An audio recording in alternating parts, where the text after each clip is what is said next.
Hey guys, Dolphin Radio here, and I'd like to tell you about the worst job I ever had. A job so bad. It was so bad that I turned in a 2-week notice 3 weeks in, with soul retention listed as my primary reason for quitting.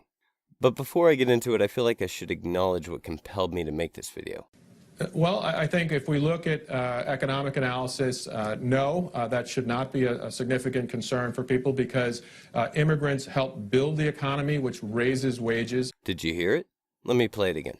Immigrants help build the economy, which raises wages. Yeah, that.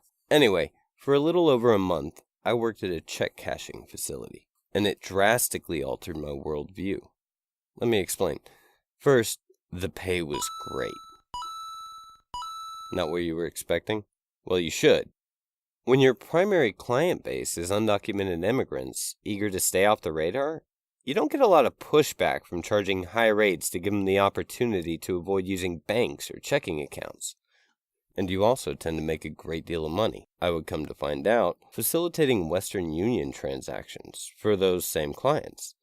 In the location where I worked, we certainly pulled in more revenue from cashing checks, but probably not much more based on the sheer volume of Western transactions we got each day. One of the main requirements of the job was an ability to speak Spanish. This was not for any stereotype-driven, patriarchal, racism, misogynistic crap or anything like that, but more for the practical reason that it was the only way to communicate with the bulk of the client base. Me habla español, so it was not really that big a deal, but I still hated the job, and if you're still watching, I feel like it's about time that I explain why. This is a Western Union form. Here you put your name, and here you put your home address, here's your phone number, and the amount you want to send. Over here you put the name of the person you're sending it to, as well as their personal information. And this document is the primary reason that all my previous misconceptions about immigration, labor, the economy, and this new evolving concept of national exploitation got all mixed up and irreversibly altered for me. I noticed it the first Friday that I worked. Payday! Hundreds of people filling the lobby and creating lines that wrapped around the building, all ready to give up 2.5% of their earnings to cash their paychecks. And a handful were there to pay utilities, and most were there to wire money. My first Friday was pretty exhausting, but being the quick learner I am, I almost immediately started noticing patterns, and it would be really hard to miss them.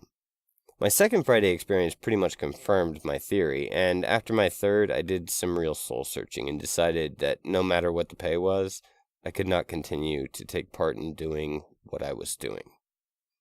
So what was I doing? Well, first and foremost, I was preying on the most vulnerable segment of society. Sure, I was also part of the only way that a lot of them could receive their paychecks, but that did little to quell the dislike of my situation. That was pretty bad. However, I probably would have stayed a little bit longer if that was the only issue. The tipping point for me was found in those patterns I noticed. You remember this? Yeah, well, here's the deal.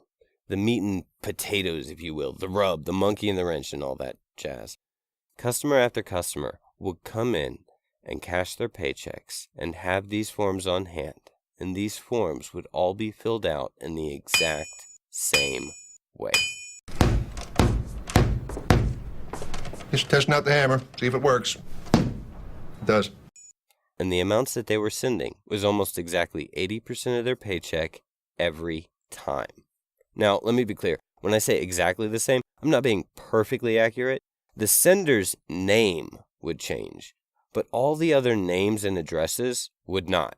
Groups of anywhere from 12 to 30 men, all in a row, all living at the same local address, all sending about 80% of their weekly wages to the same person. Sometimes 2 or 3 different groups with the same home addresses would all have the same receiver in the same places. Usually Mexico City, Honduras, or El Salvador. A lot of money got sent out to the Dominican Republic and Nigeria too, but the 2 big ones were always Mexico City and El Salvador. I'm not going to pretend to know what the setups or reasonings were. When I decided I could no longer take part in the system which facilitated the blatant exploitation of my country, I also decided that the details of how and who and why were irrelevant. All I considered relevant was the knowledge that I, from one register of dozens, at one location out of dozens, in one city out of hundreds, in just one state out of 50 was sending millions of dollars out of my country every week. And I wasn't willing to do it anymore. Now, in closing, I'm going to point out that a lot of people may dismiss this as just a personal anecdote. And I get that. To them, I would say yes. Yes, it is.